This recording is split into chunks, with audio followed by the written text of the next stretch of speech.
안녕하세요. 저는 평범한 하루하루를 살아가고 있는 40대 중반의 여자입니다. 나이가 젊었을 때는 매일 새로운 일이 있었으면 좋겠다는 바람을 가지면서 살았던 것 같아요. 사랑을 찾을 때에도 남들보단 특별한 사랑을 해보기를 소망했었답니다. 매일 똑같은 쳇바퀴 굴러가듯이 사는 게 싫다고 느꼈던 적이 있었는데요. 제 인생에서 한 차례 큰 폭풍이 지나간 지금은 예전과 같은 평범한 일상으로 돌아오게 되어 감사한 마음으로 살고 있어요. 그 당시에는 너무 힘들었지만 이렇게 터놓고 이야기할 수 있게 되었다는 건 제 마음이 많이 여유로워져서인 것 같아요. 저의 이야기를 한번 들어봐 주시겠어요? 저는 40살이 될 때까지 자유롭게 살아왔어요. 어릴 때부터 꾸미는 데에 관심이 많아서 진로를 일찍 뷰티 쪽으로 생각하게 되었답니다. 그래서 대학 진학을 하지 않고 고등학교를 졸업하고 바로 뷰티 학원을 등록하게 되었죠. 그렇게 20대 초반에 네일숍을 시작해서 지금까지 해오고 있어요.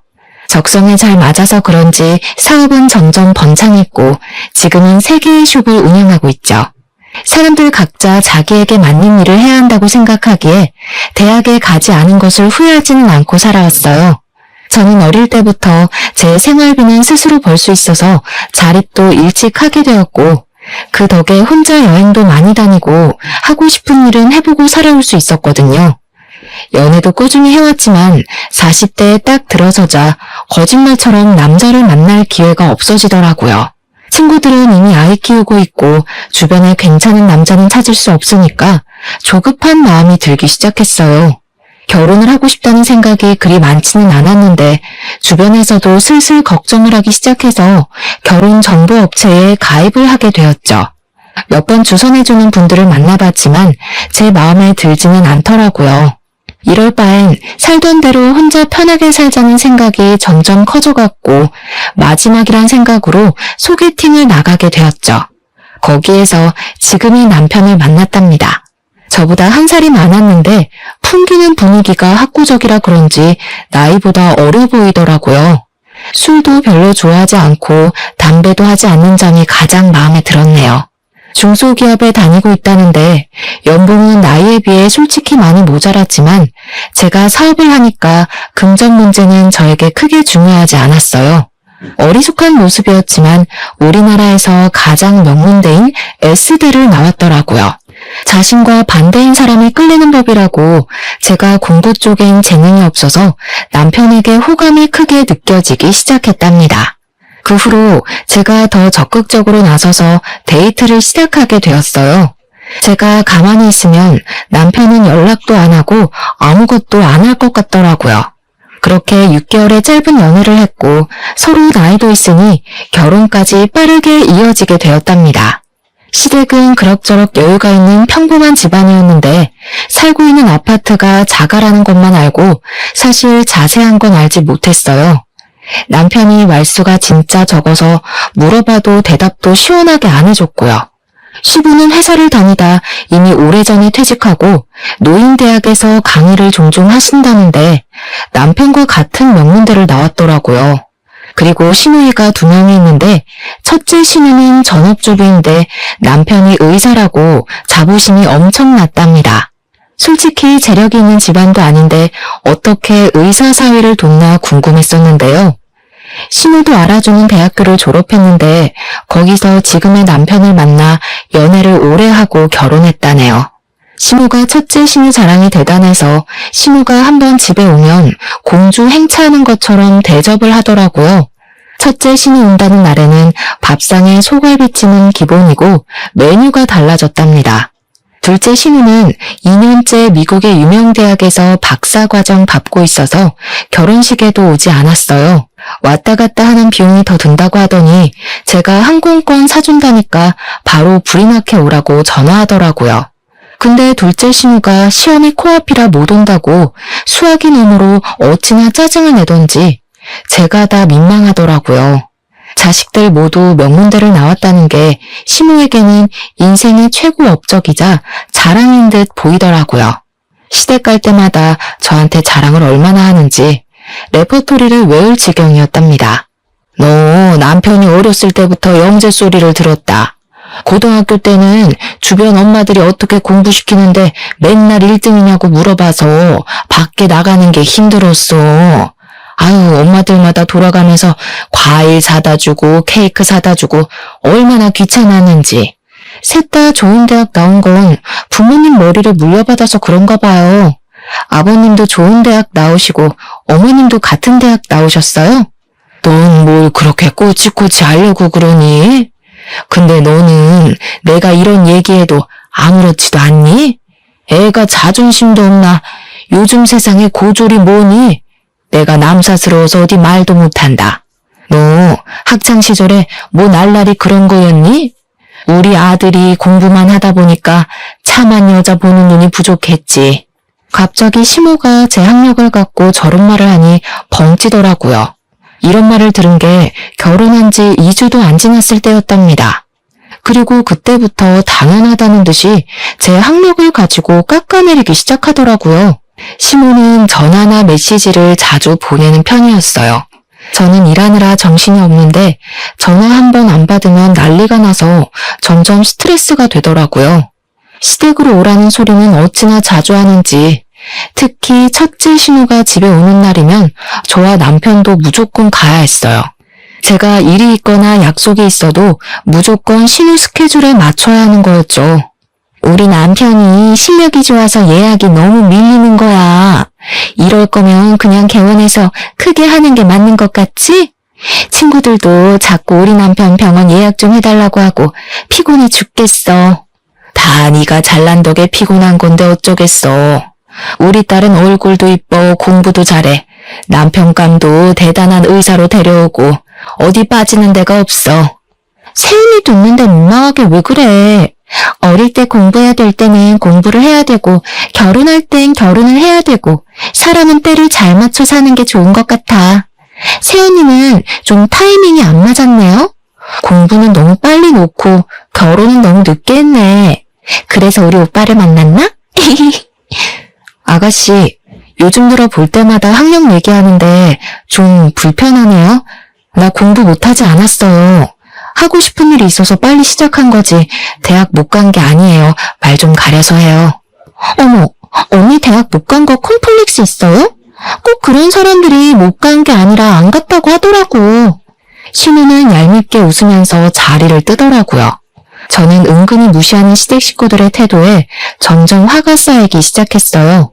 제가 이룬 커리어가 왜 시댁에만 오면 고졸이라고 후려쳐줘야 하는지 이해를 못하겠더라고요. 저는 시부와 멍하게 텔레비전을 보고 있는 남편을 끌고 베란다로 가서 문을 닫았죠. 당신 어머니랑 아가씨 하는 얘기 다 들었지? 내가 그렇게 무시를 당하고 있으면 와서 한 소리 해야지. 어쩜 그렇게 가만히 있어? 왜 또 가만히 있는 사람 시비야? 너 고졸 맞잖아. 아니라고 하면 뭐 달라져? 솔직히 전문대도 아니고 고졸은 쪽팔린 거야. 그냥 가만히 있어. 남편이 거실로 가버리려길래 얼른 손목을 잡았는데 차갑게 뿌리치고 들어가 버리더라고요. 어이가 없어서 그 길로 바로 집에 가버리려고 가방을 들고 밖으로 나와버렸답니다. 남편은 저를 휙 보고는 무시하고 따라오지도 않더라고요. 저는 서러움에 눈물이 나려는 걸 꾹 참고 아파트 현관을 나왔죠. 그때 언제 밖에 나갔었는지 신우와 심해부가 팔짱을 끼고 걸어오더라고요. 저는 마주치기가 싫어서 어두운 쪽으로 몸을 숨겼답니다. 두 사람이 출입구 앞에 멈춰서더군요. 저는 숨은 모습을 들키면 더 우스워질 것 같아 꼼짝도 하지 않고 있었죠. 오빠랑 세연이 와 있는데 진짜 꼴 보기 싫어. 고졸 주제에 가방은 비싼 거 들고 오고 그런다고 싸구려가 명품 되겠어? 형님 거의 10년을 백수였던 거 다 알고 결혼한 거래? 고졸이라더니 진짜 결혼이 급했긴 급했네. 그 가방 갖고 싶으면 하나 사. 남편이 의사인데 그까짓 거 뭐라고. 사실 우리 오빠랑 결혼한 것만 봐도 어느 정도 급인지 나오잖아. 나이는 많고 갈 데는 없으니까 나이 많은 백수한테 시집이나 오고 한심해 둘 다. 아무튼 형님 외에 어디 가서 말하긴 좀 불편하긴 하네. 백수랑 고졸 날라리하니. 앞으로 가족 행사 있을 때 친척들 앞에서도 쪽팔려서 어떡해? 그래도 골칫거리였던 오빠 데려가서 입혀주고 먹여주니 다행이지. 안 그럼 계속 우리한테 빌붙었을 거 아냐? 당장 둘 앞에 나가서 따지고 싶었지만 손이 부들부들 거리더라고요. 두 사람은 안으로 들어가 버리고 저는 튀어나올 것 같은 심장을 진정시키려고 애쓰며 차로 갔어요. 남편이 10년 동안 백수였다는 사실을 전혀 몰랐던 터라 큰 충격을 받았습니다. 어쩐지 모아둔 돈이 너무 없다고 생각했는데 결혼을 하려고 급하게 회사를 들어간 건 아닌지 의심이 들었어요. 제가 수입이 남편 월급이 너무 작긴 하지만 그래도 매달 안정적으로 나오는 게 어디냐는 생각으로 너무 안일하게 넘겼다는 생각이 들더라고요. 시모가 내 앞에서 티내지는 않았지만 그동안 남편이 집안에서 어떤 대우를 받고 살았는지 알 수 있을 것 같았어요. 그래서 저를 그렇게 쉽게 무시할 수 있었던 거였겠죠. 저는 남편에게도 속았다는 생각이 들고 시댁에도 너무 실망을 해서 당분간 어떤 이유로든 가지 않기로 마음먹었답니다. 그렇게 시모의 연락을 무시한 지도 오래 지났어요. 꽃이 잔뜩 나오는 동영상이나 건강에 대한 쓸데없는 정보 같은 걸 매일 보내서 스트레스를 많이 받았었는데 아예 차단해버리니 속이 다 시원하더라고요. 남편이 주는 생활비도 이상하게 점점 줄어가기 시작하더니 한 달, 두 달 건너뛰는 일도 생기기 시작했어요. 사실 남편이 주는 돈은 한 달 살기엔 너무 적었지만 그래도 티내지 않고 내가 더 보태서 쓰자는 생각으로 살았어요. 제가 거의 3배는 더 쓰면서 가정을 꾸려가고 있는데 남편에게 싫은 소리 한 번도 한 적 없답니다. 하지만 남편이 숨겼던 과거를 알게 되자 점점 정이 떨어져서 저도 싫은 소리를 하게 되더라고요. 월급은 매달 똑같은데 왜 생활비는 매달 다르게 주는 거야? 어디 다른 데 쓰고 다녀? 쓰긴 뭘 써. 야근하고 그러면 월급 더 나오는 거고 암튼 다 달라. 넌 회사 다녀본 적도 없으면서 뭘 한다고 그래? 너 돈 좀 번다고 유세 떠냐? 말 다 했어? 한 달에 생활비가 얼마나 드는지 알기나 해? 배달시켜 먹는 것만 해도 당신이 주는 생활비 다 써. 어떻게 돌아가는지 알려고 하지도 않잖아. 당신은 맨날 먹고 핸드폰하고 자는 게 최고니까. 네가 집구석에서 밥을 안 하는데 그럼 시켜 먹어야지 굶냐? 그럼 너 일하지 말고 들어앉아서 살림이나 해. 남편한테 따뜻한 밥 한 번 차려주지도 않은 게 내가 아주 속아서 결혼했어. 진짜 사기 결혼 당한 게 누군데 이래? 내가 이런 말까진 안 하려고 했는데 당신 10년 동안 백수였다며? 난 회사 다닌 적은 없어도 내가 사업체 몇 개를 꾸리는 사람이야. 당신보단 내가 사회생활 훨씬 오래 했어. 왜 사람을 무시해? 너 그거 누구한테 들었어? 엄마야? 아씨야. 10년 아니야. 9년이었어. 그래, 너 잘 맞다. 대학 안 다니고 사회생활에서 얼마나 굴러먹었는지 모르겠지만 돈만 잘 벌면 다냐? 에이. 결혼 전엔 화도 잘 못 내고 심성이 고운 줄 알았지만 남편은 누구보다도 다혈질에 콤플렉스로 가득 찬 사람이었답니다. 자그마한 일에도 크게 화를 내고 과민하게 반응하는 게 예사였어요. 대화를 시작하면 거의 큰 소리를 치며 마무리가 되었기 때문에 우리는 서로 거리를 두며 대면대면하게 지내기 시작했죠. 저는 마음이 심란할수록 일에 더 열중했어요. 고용한 직원 수도 만만치 않았기 때문에 하루에 한 번씩 숍들을 돌아다니며 관리하다 보면 어느새 밤이 되어 있는 때가 많았답니다. 어느 날 시모가 계속 전화를 해대더라고요. 일을 하다가 핸드폰을 보니 세상에 10통이 넘게 부재중 전화가 찍혀있는 게 아니겠어요? 그리고 바로 전화가 울리기 시작했고 저는 받을까 말까 고민하다가 결국 받고 말았답니다. 시모는 지금 당장 집 앞으로 자기 좀 데리러 오라는 말을 하더니 전화를 끊어버렸어요. 시모 목소리도 안 좋은 것 같아 어디가 아픈가 싶어서 차를 끌고 갔는데 아파트 출입구 앞에 시모가 서 있더라고요. 제 차를 보자마자 얼른 조수석에 타더라고요. 전화를 그렇게 해도 안 받고 집에 코빼기도 안 비치더니 결국 오긴 왔네. 저 역 사거리에 백화점으로 좀 가. 저를 보자마자 째려보면서 말하는데 기분이 팍 상하더라고요. 제가 운전하지 않고 가만히 쳐다보고 있으니 출발하라며 삑 소리를 지르는 게 아니겠어요? 시모와 저는 백화점으로 들어갔어요. 도대체 뭘 하라는 건지 여우 같은 시모의 속을 알 수가 없어서 일단 지켜보기로 했답니다. 너는 시어머니 생일이 다 돼가는데 연락 한 번 없어? 시아버지 생신 때는 그렇게 잘모시더니 지금 사람 차별하니? 살가운 며느리는 바라지도 않는다. 적어도 최소한의 도리는 해야 할 거 아니야. 어머니, 그럼 지금 일하는 사람 빨리 오라고 한 게 생일 선물 받아내려고 이러신 거예요? 그리고 저 어머니한테 아직 안 풀렸어요. 그렇게 저 무시하시면서 제 돈을 쓰고 싶으세요? 얘가 말하는 꼬락서니 좀 봐. 아직 안 풀려? 니까짓 게 뭔데? 내가 너 고졸이라고 그거 한마디 했다고 지금 시어머니한테 이렇게 무렴치하게 대하는 거니? 네가 이럴수록 사람들이 너 무식하다고 흉보는 거야. 알았니? 어머니, 저한테 무식하다고 그런 말 좀 그만하세요. 그러는 어머니는 대학 나오셨어요? 고등학교는 나오셨어요? 야, 너 사람 많은 데서 자꾸 큰 소리 나게 할래? 나는 자식 3명을 다 명문대 보낸 사람이야. 네가 자식 낳아서 S대 한번 보내봐. 그럼 내가 너 인정해줄게. 잔말 말고 따라와. 시모는 있는 힘을 다해 저를 째려보고는 앞장서서 걸어갔습니다. 머리 끝까지 화가 차올랐지만 일단 시모가 뭘 하려는 건지 따라가 보았어요. 시모가 들어간 곳은 명품 매장이었죠. 너 지금 메고 있는 그 가방 여기 거 맞지? 그거랑 똑같은 거 색깔만 좀 다른 걸로 나 하나 사다오. 이건 어머니가 들기엔 너무 디자인이 튀어요. 그리고 이게 얼마인지 아세요? 지금 생신 선물로 이거 사달라는 거예요? 너 시아버지 생신 때는 그 비싼 식당에서 밥도 척척 사고 선물도 비싼 걸로 가져오더니 나한테 쓰는 건 아깝다 이거야? 너 돈 잘 번다며? 네일숍이 3개라며? 학벌이 안 되면 돈으로 잘난 척 좀 해보라고. 아버님 생신 때 식당은 시모가 마음대로 예약한 거였고 그때도 시모가 오빠한테 하도 쏘라고 그래서 그냥 제가 낸 거였어요. 아무튼 결혼하고 처음 만난 시어머니 생신인데 이깟 가방 하나 사주면 어때서 왜 이렇게 말이 많아? 네가 내 마음에 안 드는 거 사올까 봐 내가 미리 생각해서 데려온 거니까 잔말 말고 계산해. 여기요. 이 가방 다른 색깔은 없어요? 그 조용한 명품 매장에서 시모가 큰 소리를 치니까 사람들이 다 쳐다보더라고요. 그냥 나가버리면 시모가 더 난리를 피울 것 같아서 결국 계산하고 나왔답니다. 쇼핑백을 메고 의기양양하게 걷는 시모 뒤에서 터벅터벅 걸어가는데 앞서가던 시모가 아는 사람을 만난 듯 인사하더라고요.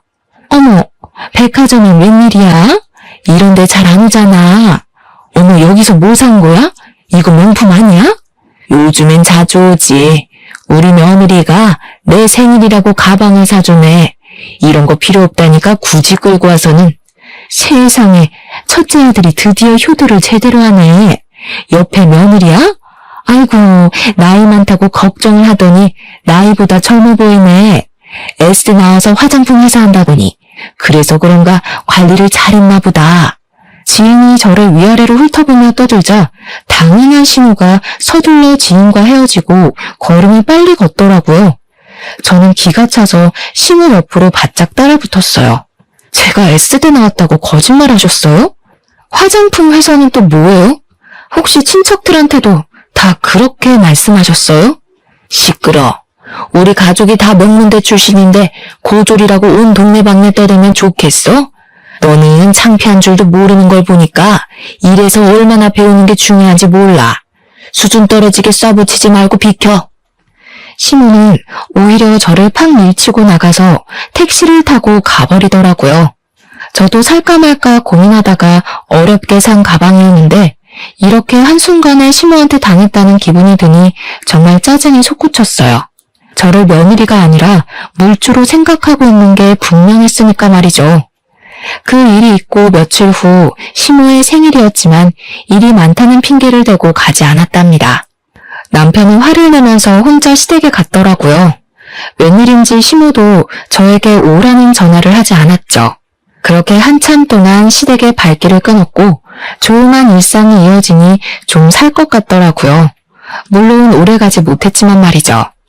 말로만 듣던 둘째 시모가 박사과정을 마치고 귀국했다고 연락이 왔더라고요. 첫째 신우가 거하게 환영 파티를 한다면서 비싼 식당으로 예약을 했다고 꼭 오라고 했죠. 그래도 처음 보니까 얼굴은 비춰야 할 것 같아 남편과 함께 식당으로 향했어요. 경제학 박사 과정을 밟았다는 신우는 생각했던 것과는 사뭇 다르더라고요. 나이가 30대 초반인데 머리도 노랗게 염색했고 짧은 치마를 입고 있어서 사실 좀 당황스러웠죠. 미국에 살아서 좀 자유분방한 모양이라고 넘겼어요. 계속 핸드폰만 들여다보고 있길래 문제라도 생겼나 했는데 SNS를 그렇게 보고 있더라고요. 아, 새언니 네일숍 한다면서요? 앞으로 네일 공짜로 하겠네. 너무 좋다. 숍이 어디에 있어요? 근데 예약제라서 미리 예약을 하셔야 돼요. 그리고 직원들이 하는 거라 돈은 다 내야 돼요, 아가씨. 듣던 대로 새언니 좀 팍팍하다. 나는 그런 성격 별로던데. 근데 언니, 영어 잘해요? 뜬금없는 대답에 제가 멀거니 있으니까 첫째와 둘째 신우가 저를 보며 비웃더라고요. 그러더니 자기들끼리 영어로 대화를 하기 시작하는 게 아니겠어요. 저를 힐끗힐끗 보면서 둘이 어깨를 쳐가며 웃고 영어로 계속 말을 하는 게 당연히 제 얘기를 하는 거잖아요. 신우가 둘이 되니까 이제 이렇게도 무시를 하는구나 싶어 기가 차서 헛웃음이 나오더라고요. 계속 같이 있다간 안 좋은 꼴을 볼 것 같아서 식사 도중에 그냥 저만 나와버렸답니다. 남편은 비싼 밥 얻어먹느라 가는 저는 신경도 안 쓰더라고요. 그렇게 둘째 신우와의 악연이 시작되었던 것 같네요. 얼마 지나지 않아 일이 터지고 말았죠. 출근하려고 준비를 하는데 둘째 신우 전화가 오는 거예요. 다짜고짜 급하다면서 숍 이름하고 주소를 물어보더니 끊어버리더라고요. 결국은 와서 내일을 하려나 보다 싶어 그냥 직원에게 당일에 온다고 해도 받아주라고 말해두려고 했죠. 그렇게 몇 시간 후에 직원이 다급한 목소리로 전화가 왔는데 무슨 이벤트 당첨자라면서 예약을 한다는 전화가 왔다는 거예요.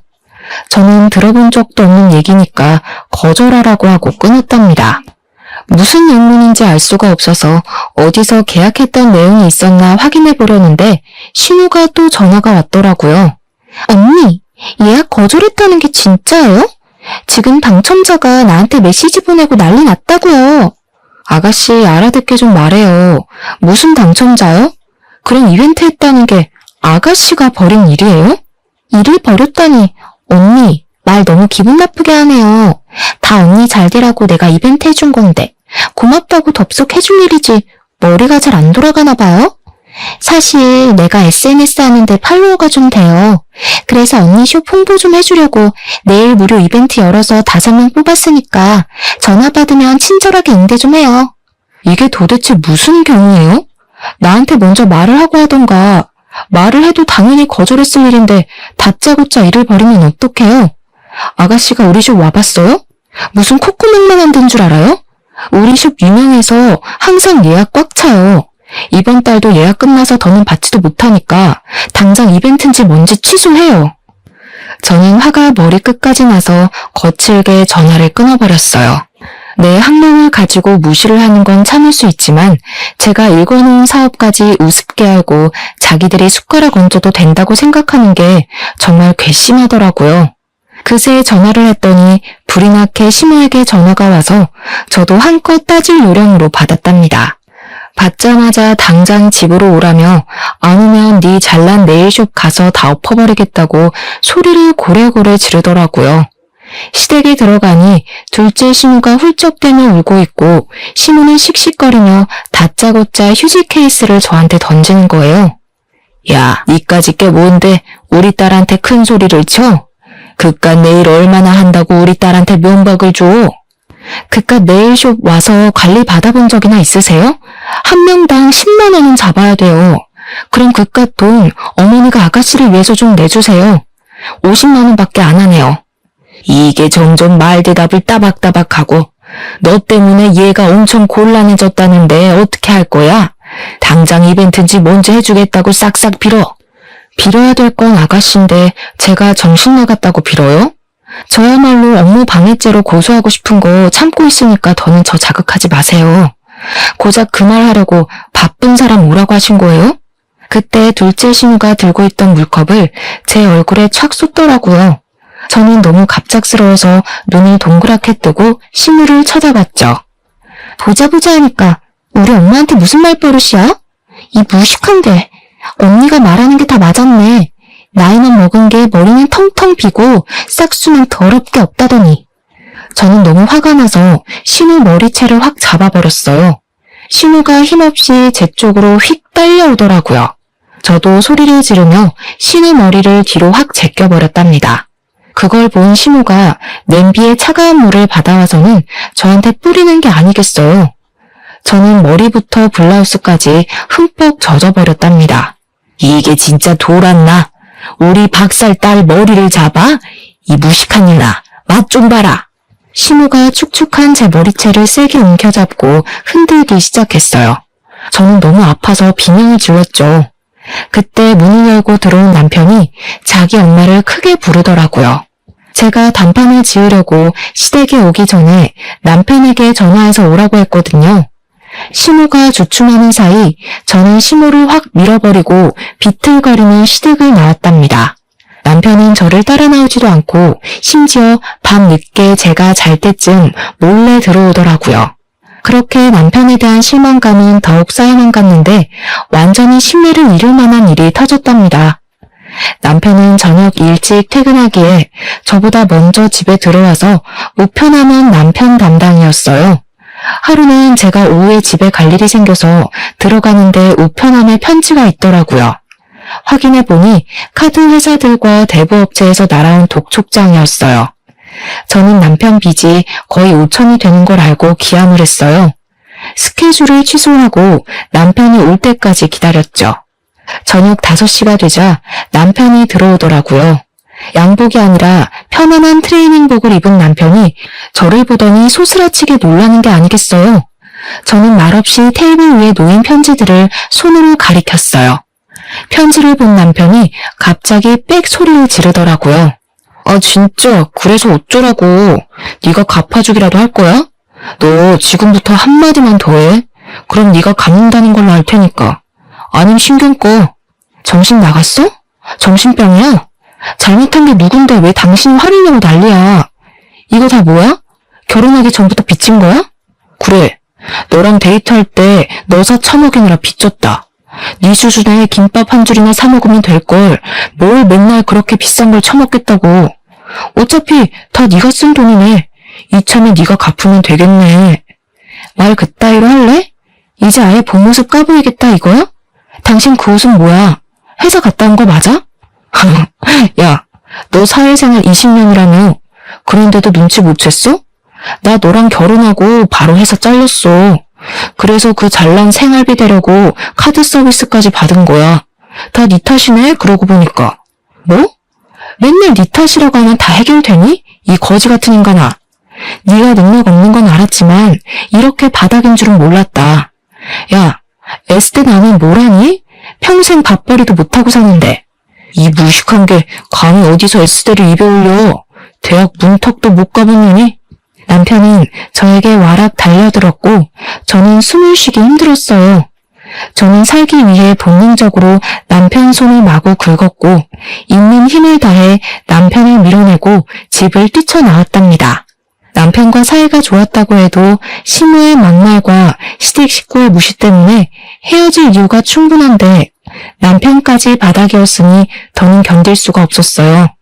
이때가 남편과 헤어지기로 결심을 하게 된 순간이었어요.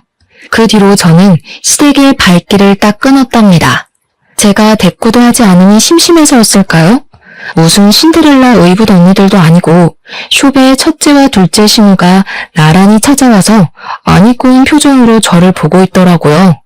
더 웃겼던 게 신우한테 빼앗기듯이 사준 명품백을 첫째 신우가 들고 있는 게 아니겠어요. 손님들과 직원들이 다 있으니 최대한 아무렇지도 않게 상대를 해줬는데 새언니 덕 좀 보자면서 네일 좀 해달라고 하더라고요. 저는 숍 관리를 하다 보니 네일을 직접 한 지는 꽤 오래되었지만 예약이 꽉 차서 직원이 모자랐기 때문에 어쩔 수 없이 제가 해주기로 했답니다. 케어를 해주고 있는데 첫째 신우는 저를 마치 아랫사람 대하듯이 하대를 하는 말투와 행동을 하는 거예요. 평소에 서비스 직군 사람들에게 어떻게 행동을 하는지 딱 알겠더라고요. 뒤집어 엎고 싶었지만 직원들 눈이 있어서 꾹 참았죠. 내가 평소에 하는 데보다 못하는 것 같은데? 새언니 실력이 이런데 장사는 꽤 잘 되네. 위치가 좋아서 그런가? 역시 병원도 목이 좋은 데다가 해야 돼. 어디로 할지 머리가 아프다니까. 형부 병원 크게 개업한다면서 어디다 하라고? 우리 집 근처에 사면 가깝고 좋잖아. 한 층 다 빌려서 하는 거야? 넌 형부 그릇이 그것밖에 안 될 것 같아? 층수 낮은 건물 통째로 차리려고 알아보고 있어. 친정 동네는 너무 후지고 좀 돈 있는 데서 해야 잘 되지. 아, 지금 알아보는 데가 세연이 친정 쪽인 것 같은데? 그래요? 나도 친정 쪽에서 숍 하나 더 내려고 찾아봐서 그쪽은 꽤 잘하는데 괜찮은 데 많죠. 콧구멍한 숍이랑 병원이랑 비교가 돼요? 세연이 은근히 자랑질 많이 하는 거 알아요? 무식해 보이니까 좀 고쳐요. 가족이니까 이런 말도 해주는 거예요. 저는 신우들을 빨리 보내려고 참을 인자를 새기며 내일을 마무리해 주었어요.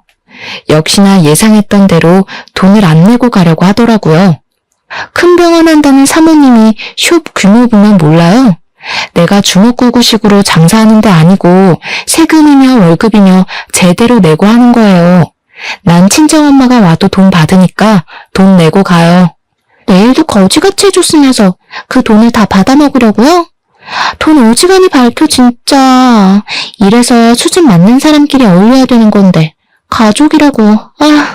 이깟 돈 내면 그만인데 세연이 태도가 너무 재수없어서 절대로 돈 못 주겠네.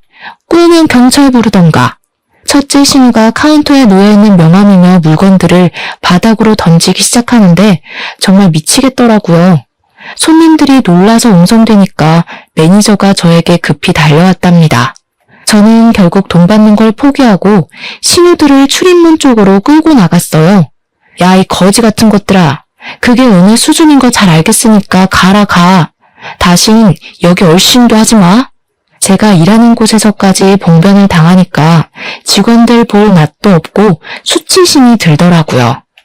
어떻게든 시댁과 연을 끊어버려야겠다고 다짐을 했죠. 그러던 어느 날 남편이 첫째 신우병원이 개업한다면서 시모가 개업식에 오라고 연락을 했다더라고요. 제가 당연히 같이 가겠다고 했더니 남편이 놀라는 눈치였어요. 그러거나 말거나 저는 멋들어지게 차려입고 개업식에 찾아갔답니다. 병원 앞에 가니 첫째 신우가 명품으로 도배를 하고 상규된 표정으로 손님들에게 인사하고 있더라고요. 옆에는 신우와 둘째 신우도 마치 자기 병원인 양 콧대가 하늘을 하고 있었죠. 저는 남편을 돌아보며 서류 봉투 하나를 건넸답니다.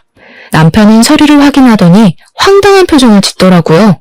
뭔 그런 얼굴로 봐? 그럼 내가 계속 너한테 호구당하면서 살 줄 알았니? 거기 도장 찍어. 조용히 합의 이혼하는 게 서로 편할 거야. 갑자기 왜 이혼을 해? 내가 바람을 피우냐 도박을 했냐? 그깟 싸움 몇 번 했다고 이혼하면 세상 사람들 다 이혼했겠다. 학교라고 치면 난 일방적으로 너네 가족한테 학교폭력 그 이상을 당했어. 네가 나한테 한 거는 사기 결혼이고 그래도 이혼 안 하고 내 돈으로 식충이처럼 살고 싶으면 앞으로 무슨 일이 일어나나 잘 봐. 도장 찍게 될 테니까. 저는 차갑게 말하고 신우와 신우 쪽으로 걸어갔어요. 제 모습을 발견하고는 눈이 찢어져라 째려보고 있더라고요. 저는 첫째 신우와 남편에게 가서 영어로 말을 걸었어요. 제 유창한 영어 발음에 두 신우 입이 떡 벌어지더라고요. 사실 저는 어렸을 때부터 미국으로 여행도 자주 가고 어학연수도 받으며 머문 적도 있었어요. 여러 나라로 여행도 많이 다니면서 영어가 필수라는 걸 잘 알았기 때문에 꾸준히 공부했거든요. 거기다 네일숍 지점을 해외에도 내려고 준비하고 있었기에 현지 매니저와 영어로 통화하는 건 기본이었죠. 놀라서 저를 보고 있던 심해부가 갑자기 어떤 남자를 향해 황급히 달려가더라고요. 남자가 제 쪽으로 성큼성큼 걸어오자 심해부도 뒤를 졸졸 쫓아왔죠. 심호가 얼굴을 확인하더니 화들짝 놀라며 인사를 했어요. 바로 제 친정 아버지였거든요. 입이 떡 벌어진 심해부와 첫째 신우가 동시에 저를 바라보더라고요. 친정아버지가 개원한 병원의 건물주였기 때문이죠. 처음에 결혼할 때 친정아버지가 작게 사업하시다가 은퇴하셨다는 이야기만 했고 건물을 갖고 있다는 사실은 당연히 꺼내지 않았어요. 그 사실을 알게 되면 시댁이 무슨 요구를 할까 알 수 없어서 숨겼는데 정말 천만다행이었죠. 우리 아이가 이혼을 한다고 하는데 그렇게 되면 서로 부딪히는 게 껄끄럽지 않겠소? 그래서 계약을 없던 일로 하자고 말하려고 왔소. 아니, 사돈, 이혼이라니 그게 무슨 말인가요? 그런 얘긴 들어보지도 못했는데. 근데 진짜 여기 건물주예요? 아니, 인테리어까지 다 끝낸 상태인데 건물주 마음대로 계약을 파기라뇨. 말도 안 되는 얘기입니다. 법적으로 대응하겠습니다. 그동안 있었던 일 우리한테 다 들었습니다. 남의 귀한 딸 데려다가 호구처럼 부려먹고 무시를 하다니 제정신입니까? 싹 다 고소해버리려는 거 참고 있으니까 조용하게 처리합시다. 그리고 법대로 할 거면 계약서나 다시 읽고 오시던가. 낡은 빌딩 싹 뜯어고치느라 몇 억이 들었는데 지금 무슨 개소리야. 당신이 건물주면 다야? 진짜 그 아버지의 그 딸이네. 우리는 절대 못 나가니까 경찰 불러, 경찰. 저는 한심한 눈으로 제정신이 아닌 것 같은 신우를 바라보았죠. 저는 신우가 친정 근처에 빌딩을 찾고 있다는 말을 들었을 때 살짝 친정아버지 건물 얘기를 흘렸답니다. 그리고는 바로 아버지에게 찾아가서 그동안 있었던 일을 다 이야기하고 이혼하도록 도와달라고 말씀드렸죠. 평소에 냉정한 성격인 아버지가 가만히 안 두겠다며 불같이 화를 내시더라고요. 아니나 다를까 심해부가 건물을 빌리고 싶다는 부동산의 연락을 받았고 아버지는 갑인 건물주가 원할 때는 언제든지 계약 파기가 가능하다는 내용을 교묘하게 계약서에 적어두셨답니다. 그리고 시세보다 훨씬 싸게 월세를 제시하니 심해부는 제대로 확인도 하지 않고 바로 계약을 해버린 것이죠. 계약서를 확인해본 심해부의 두 손이 덜덜 떨리자 일이 심각하게 돌아가는 걸 눈치챈 첫째 신우가 심호를 뒤에서 쿡쿡 찌르더라고요. 사돈, 뭔가 오해를 하신 모양인데 가족끼리 다툼이 좀 있었던 건 맞지만 그렇게 심각한 건 아닙니다. 화를 좀 푸시고 천천히 대화를 해보는 게 어떠실까요? 예, 그동안 마음 상한 게 있었다면 내가 사과하마. 어떡하죠? 마음이 좀 상한 게 아니라 이혼 안 하면 제가 죽을 것 같은데요. 당신 그 잘난 백수 아들 돌려드릴 테니까 잘 끼고 살아보세요. 그렇게 미안하시다면 무릎 꿇어보시던가요. 얼굴이 파래진 심호가 첫째 신우를 돌아봤는데 심호 눈을 싹 피하더라고요. 고개를 푹 숙인 심호가 덜덜 떨며 무릎을 꿇었답니다. 심호가 울먹이며 제 바지가랑이를 잡더라고요. 이제 됐니? 내가 이렇게 사과하마. 화 좀 풀어라. 가족끼리 서로 도와야지. 이런 법이 어디 있니? 앞으로는 내가 너 상점 모시듯 하마. 이거 놓으세요. 진심으로 우러나와서 저한테 미안하다고 하시는 거 아니잖아요. 잘난 따님이 이렇게 된 건 다 어머님이 뿌린 씨 거둔 거니까 제 탓은 마시고요. 야, 이게 진짜 정신 나갔나? 네가 뭔데 우리 집을 풍비박 쌌네. 너 오늘 내가 가만 안 둬? 저는 둘째 신우 손에 들려있던 테이크아웃 컵을 뺏어서 신우와 둘째 신우 얼굴에 순식간에 뿌려버렸어요. 끈적한 포도주스가 두 사람 얼굴에 범벅이 되었죠. 지켜보던 남편 사색이 되어 풀썩 주저앉더라고요. 어머니는 모르시겠지만 제가 꽤 성공한 사업가거든요. 그래서 계산이 정확해서 빚지고는 못 살아요. 저번에 받은 거 돌려드린 거예요. 이해하시죠? 그러고는 조용히 핸드폰을 열어 녹음한 내용을 재생했고 영어 대화가 흘러나왔어요. 영어를 알아들은 둘째 신우가 제 핸드폰을 뺏으려고 달려들더라고요. 저는 재빨리 옆으로 피했고 신우는 땅바닥으로 고꾸라졌답니다. 어머니도 영어 못 알아들으시니까 무슨 내용인지 모르시겠죠? 제가 둘째 아가씨 다니던 학교랑 주고받은 메일도 있으니까 편지로 보내드릴게요. 못 믿으시겠다면 공증까지 해서 보내드릴게요. 하고 다니는 꼬락서니가 영 수상해서 그 박사과정 했다던 미국 학교로 전화를 해봤거든요, 제가. 근데 아가씨 이름이 없다네요? 저는 혼이 나가버린 시댁 식구들을 남겨두고 돌아섰답니다. 남편은 어떻게든 이혼은 안 하려고 했지만 저는 소송 이혼으로 완벽하게 이혼할 수 있었죠. 남편이 한 푼도 없었기에 정신적인 피해 보상이나 위자료는 받을 수 없었지만 저를 갉아먹는 시댁과 깔끔히 정리가 된 것만으로도 다행이라는 생각이 들었어요. 소송 과정에서 알게 되었는데 병원을 무리하게 개원하느라 막대한 빚을 졌던 첫째 신우는 살던 아파트까지 처분해야만 했고 첫째 신우한테 돈을 빌려줬던 시댁도 빚더미에 올라앉았다고 하더라고요. 전 남편은 여전히 백수로 지내며 늙은 시부모에게 빈대부터 살고 있고요. 둘째 신우는 미국에서 대학 합격했다고 거짓말하고 유학비 받아 흥청망청 유흥을 즐기며 살았던 게 들통나서 집에서 쫓겨나서 지금도 행방을 모른다고 하네요. 저는 여전히 숍을 운영하면서 바쁘게 살고 있고 가끔 혼자 여행을 다니며 재충전하는 것을 낙으로 여기고 있답니다. 결혼을 하고 그 사람의 가족을 받아들이는 건 정말 중요한 일이고 인생이 바뀔 수도 있는 사건인데요. 저는 남들이 정해놓은 기준에 맞춰 살아가려고 너무 성급한 선택을 했던 것 같아요.